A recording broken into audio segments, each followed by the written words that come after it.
Last week, on the first episode of the 1889 project, we explored Uncle Dan's, this old abandoned cabin on the ranch.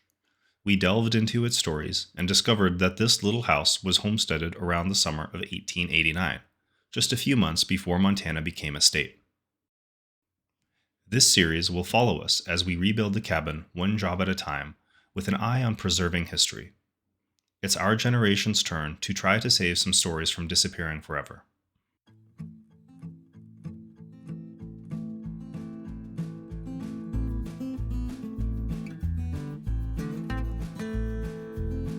Well, we are gearing up to start rebuilding Uncle Dan's. So first things first, we have to get some trees knocked down and the sawmill out so we can start milling boards to repair it. And I'm here at the log barn. I'm gonna grab a chainsaw for Robbie and see if I can make myself useful. Here we go.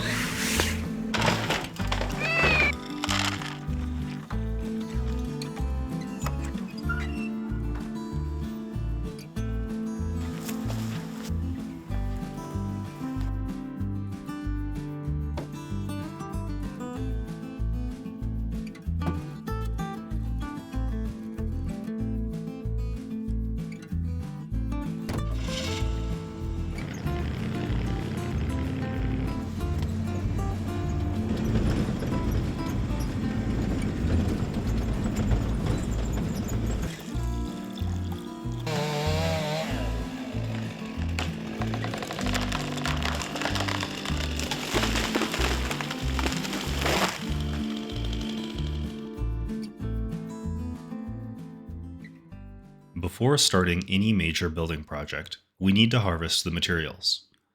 Here in Montana, it's usually pine and fir. Fir trees, scarce and precious, grow on the dark, shady sides of mountains, usually deeper in the forest. They have tight growth rings and offer strong structural integrity for building. Jesse has years of experience making furniture with old-growth fir. This rare wood has tight growth rings and a deep color that new wood just can't match.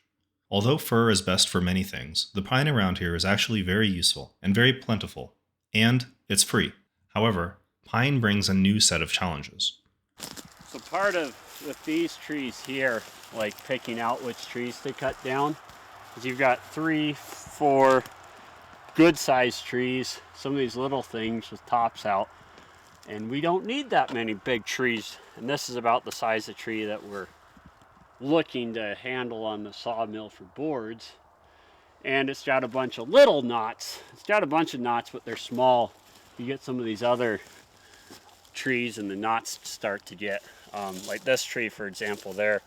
The knots down low, it's got big branches, and those make terrible boards for what we need.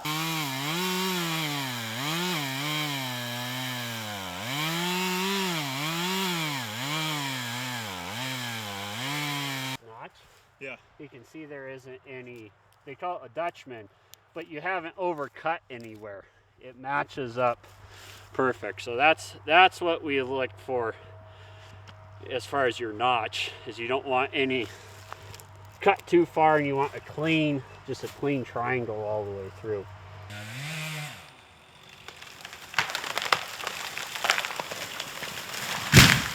Part of the trouble with pine is there isn't much, tension in it, and so you don't get these long fibers usually.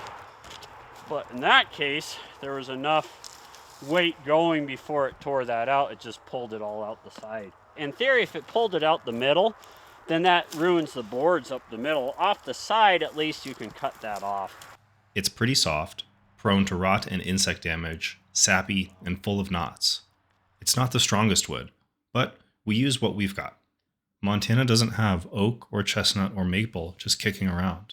Pine is what we have, so pine is what we use. The trick with pine in building is to keep it dry.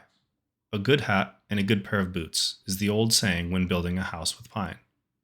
Which just means give it a good foundation and a good roof to keep the rain and snow away from the logs at all times. This solves most of pine's problems. We're following time-honored wisdom in harvesting trees for this project. Old sawyers advise harvesting in winter when sap is low and moisture is minimal. Whether this is critical for pine specifically, I'm not sure. If anyone knows, feel free to share in the comments. A few years ago, Robbie harvested trees for a log house in the winter, and they've held up well, showing less rot than those cut in the summer. So we're hopeful. Jesse and Robbie built this log cabin about 2 years ago, and it turned out better than imagined. Robbie did the milling, dovetail cutting, and roofing. Jesse did the stonework and lime daubing. Some of it is very historically inspired, and other elements are fully modern. We'll keep you posted on the longevity. It's all an experiment, really. Back at Uncle Dan's, we spent some time digging around and taking measurements with a specific goal in mind: repairing and rebuilding this cabin. Robbie has been out in the forest cutting trees with one specific mission: making lumber. All of the trees will come from the ranch, and most can even be seen from Uncle Dan's. 150 years ago, they would have done the same. Some of these trees probably even watched Uncle Dan's get built. This humble building is a special place to us, and we believe this is a project worth taking on. But in all honesty, simple buildings like Uncle Dan's were dotted all over the countryside of the West. Today, most of these early structures in Wyoming, Montana, Utah, and Alaska are hitting their final years. If you've traveled through America, you've no doubt seen these last remnants of barns, homesteads, and little log cabins. The West is iconic in part because of them. They are the visual past, the last physical monuments to eras long gone. The West was truly wild back in the mid-1800s when Uncle Dan and Robert Jackson, two men who homesteaded this area, arrived. Stories about Billy the Kid, Wyatt Earp, Calamity Jane, the Hole in the Wall Gang, a lot of them are myth, but many of them actually happened. For us, and like many others, we romanticize that time because it is such a wild and ungoverned moment. I mean, back east and in Europe, there were some more refined cities. Even America, for the most part, was a pretty developed place from coast to coast. This bit of the West here, though, was a scruffy, undomesticated last place for the men with wildness in their souls.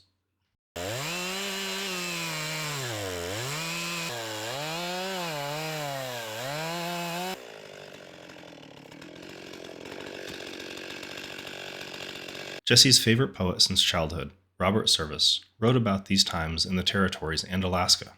Far away, so faint and far, is flaming London, fevered Paris, that I fancy I have gained another star. Far away the din and hurry, far away the sin and worry, far away, God knows they cannot be too far.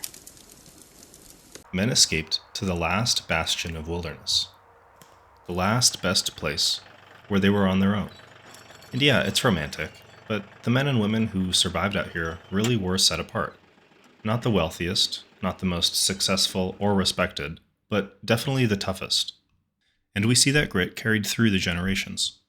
Past generations would take their families up into the forest to spend their summer nights. The women would sleep in the cook car, and the men would sleep in tents. And while logging, we found a tree with a wound from where they hung their tents. No, this wound. See, I thought it was this. I thought this was it. I mean, that made the wound there. Yeah. This shit, there's wiring. It's like, you know what? This was probably held in for whatever reason. Was it a fence?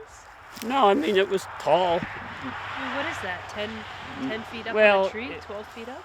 Yeah, it could have been like a tent or I don't know, but it was wired into the tree. That's where this stuff, like Clayton was.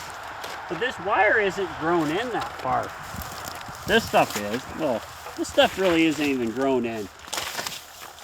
And this little house is like them. Uncle Dan's is not the finest, nor the best built, certainly not respected over the years. But damn if it isn't tough. It has made it through 135 years of Montana winters, hailstorms, windstorms.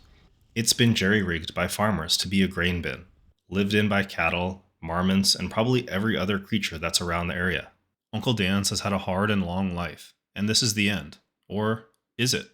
Our group of friends is coming together to save it, to take Uncle Dan's cabin and rebuild it, as a marker of the past, to give to the next generation. I would like to live in Uncle Dan's, actually. Would you? I like to stand in the window. Robbie and I have been friends since childhood. Robbie grew up on this ranch, married Jesse, and now they have 2 kids. It's pretty much down to us and our generation. If we don't touch these last buildings, well, they'll disappear. Uncle Dan's will be a moldy pile of boards on the ground in 10 years.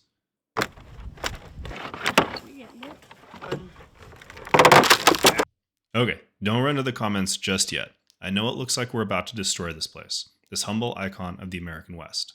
But stay tuned for next episode because I promise we're going to do our best to recreate a monument here, not trash its legacy. Sometimes things have to get a little worse before they can get better. The trees Robbie logged from the forest today are going to become lumber in the next episode. Thanks so much for sticking around. We read all of your comments, look forward to a lot more, and really appreciate the support and engagement that we've had so far. Check back next week for a new video. Subscribe and turn on notifications to see how we cut and sawmill boards and how demo starts to get underway. We've got some good work days ahead, and don't miss it.